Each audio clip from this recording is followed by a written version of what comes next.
नमस्कार। आज हम भजन का महत्व समझाते हैं। भजन में श्रद्धा करो, यह विश्वास करो कि भजन से ही सब कुछ होगा। भजन के बिना संसार के क्लेश मिटेंगे, न विषयों से वैराग्य, न भगवान का प्रभाव और महत्व समझ में आएगा, न परम श्रद्धा ही होगी। भगवान की प्राप्ति भजन के बिना सर्वथा असंभव है। जब तक भगवान की प्राप्ति नहीं होती तब तक क्लेशों का पूर्ण रूप से नाश भी नहीं हो सकता।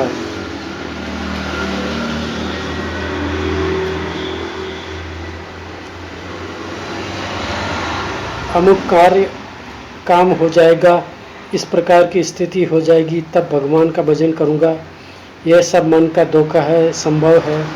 तुम्हारी वैसी स्थिति हो ही नहीं। तुम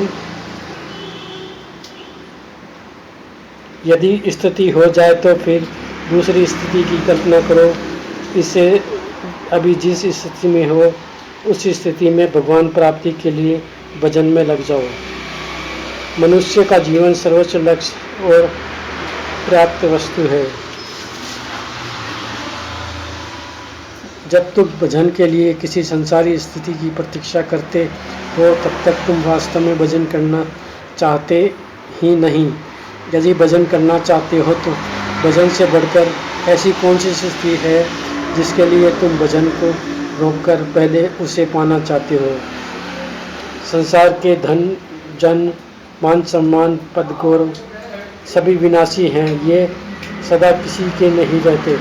जिन्हें सब प्राप्त होते हैं कि वे क्या सुखी हैं, उन्हें क्या शांति मिल गई है,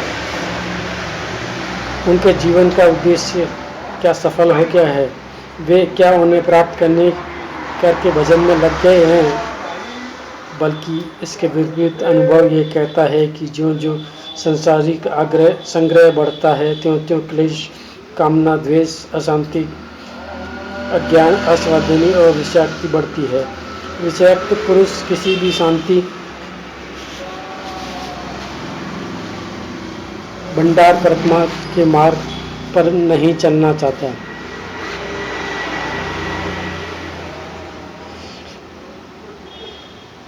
मनुष्य को एक प्रकार से पागल या मूढ़ समझना नहीं चाहिए, जो काल्पनिक और विनाशी सुख के लिए मोह में सच्चे सुख से वंचित रह जाता है। सच्चा सुख तो भगवान में है और जो भगवान स्वरूप है उसको छोड़कर क्षण स्थायी परिवर्तनशील दुख भरे भोगों में सुख चाहता है तो भ्रम है।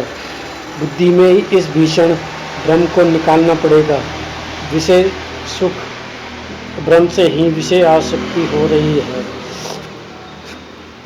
आज विषयाक्ति के कारण मनुष्य दूसरों में दोषारोपण करता है, जानबूझकर झूठ बोलता है, पर पीड़ा और हिंसा करता है, पर स्त्रियों में पाप बुद्धि करता है, दंभ और पाखंड रचता है, नाना प्रकार के नए नए तरीके अपनी पाप वासना को सार्थक करना चाहता है।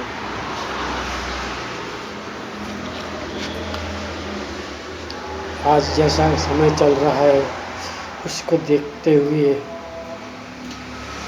जब तक शास्त्र और संतों की वाणी पर श्रद्धा करके विषयों की नश्वरता और क्षणभंगुरता प्रत्यक्ष देखकर विषय और विषय प्राप्त पुरुषों की मानसिकता दुर्दशा पर विचार करके चित्त को विषयों से हटाते हुए सर्व सुख स्वरूप श्री भगवान में लगाते हैं।